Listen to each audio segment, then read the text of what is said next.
SA 250 consideration of laws and regulation and audit of FS. Person responsible for such law and regulation and entity is the management. So what are the policies that management applies for prevention and detection of such non-compliance? It institutes and operates an internal control system, engages legal advisor to monitor legal requirement, a written code of conduct, then it maintains register for law and regulation. It ensures that employees are trained and they understand code of conduct and they monitor the compliance with such code of conduct. इसके keywords highlighted है, आप please वो check करना.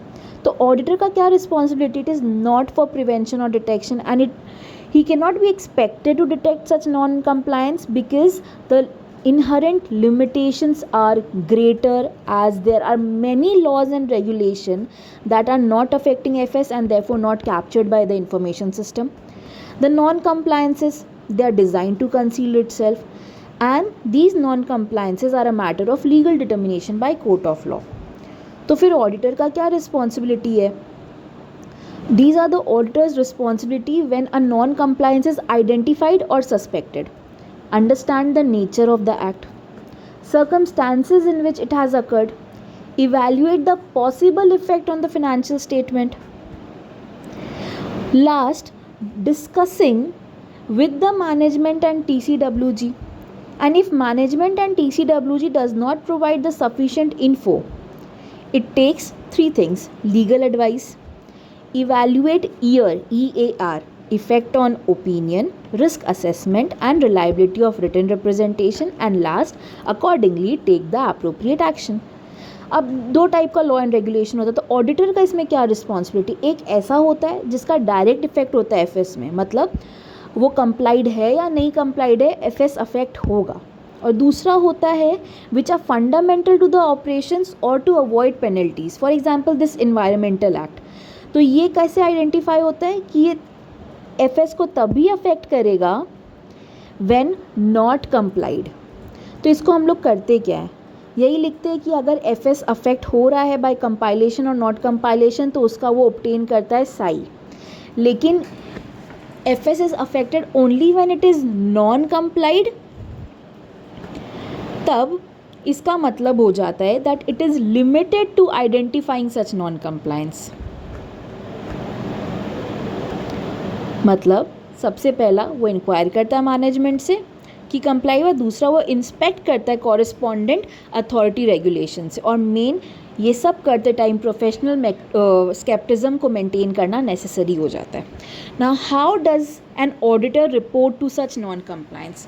To TCWG unless all these TCWG are involved in management, other than matters that are trivial in nature. अगर छोटा मोटा item है उसको छोड़ के जो बड़े आइटम है वो रिपोर्ट करना. लेकिन अगर मैनेजमेंट बिलीव करता है कि ये जो नॉन कंप्लायंस इंटेंशनल और मटेरियल दोनों हैं तो वो कम्युनिकेट करता है एसएप. इधर एसएप में पॉसिबल नहीं है, practicable, as soon as practicable.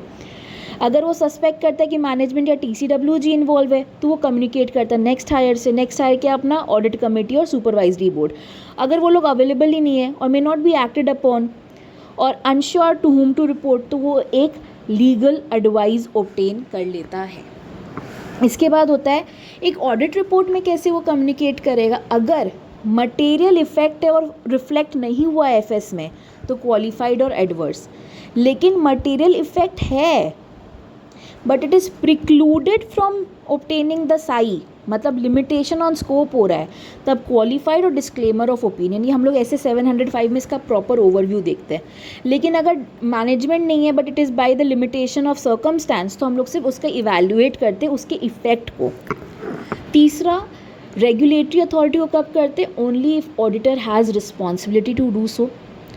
Last, अब इसको डॉक्यूमेंट कैसे करते हैं? इसको वही जो हम लोग किए थे ना, पहला ऑडिटर का रिस्पॉन्सिबिलिटी क्या? आइडेंटिफाइड या नॉन आइडेंटिफाइड या सस्पेक्टेड में, तो वही आइडेंटिफाइड या सस्पेक्टेड नॉन कंप्लायंस को डॉक्यूमेंट करते हैं. एंड दूसरा इसको रिपोर्ट करते हैं, डॉक्यूमेंट करते हैं the results of discussion with such management. तो रिटन रिप्रेजेंटेशन हमेशा ऑडिटर मैनेजमेंट से लेता है. तो इसमें इस वाले ऐसे में क्या रिटन रिप्रेजेंटेशन लेता है?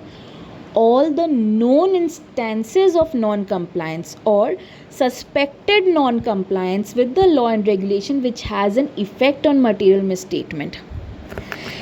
अब इसमें एक चीज़ ध्यान रखना कि कारों का रिपोर्टिंग खाली वही है, क्लॉज 7 वाला जो स्टैट्यूटरी ड्यूज़ आता है कि कोई भी ऐसा अनडिस्प्यूटेड स्टैट्यूटरी ड्यूज़ है जो अभी तक पे नहीं हुआ है फॉर मोर देन 6 मंथ्स तो उसको रिकॉर्ड करना है, और अगर डिस्प्यूटेड है तो अमाउंट और forum in which it is pending, है ना.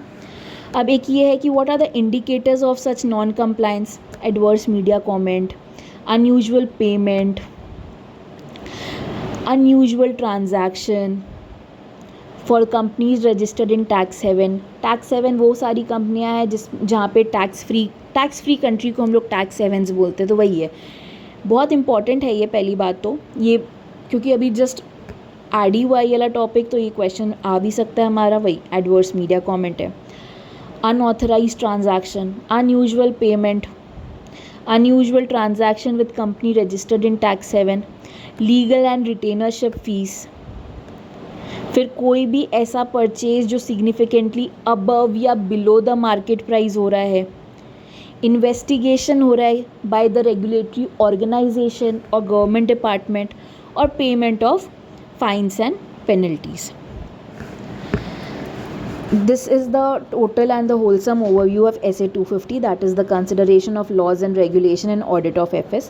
According to me, there are 3 important topics that may come in our exam. First, the management responsibility for preparing the policies for prevention and detection of non-compliance.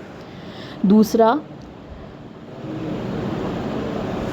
auditor का responsibility when it suspects or identifies any material misstatement.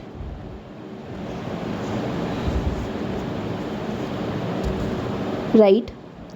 Third, जो अभी हम लोग last में पढ़े कि what are the few examples of such non-compliance. बहुत easy है. Adverse media comment, unusual transaction in tax haven country, unusual payment, unusual legal retainership fees, unauthorized transaction, purchasing price above or lower market price, investigation by regulatory organization or government department, or payment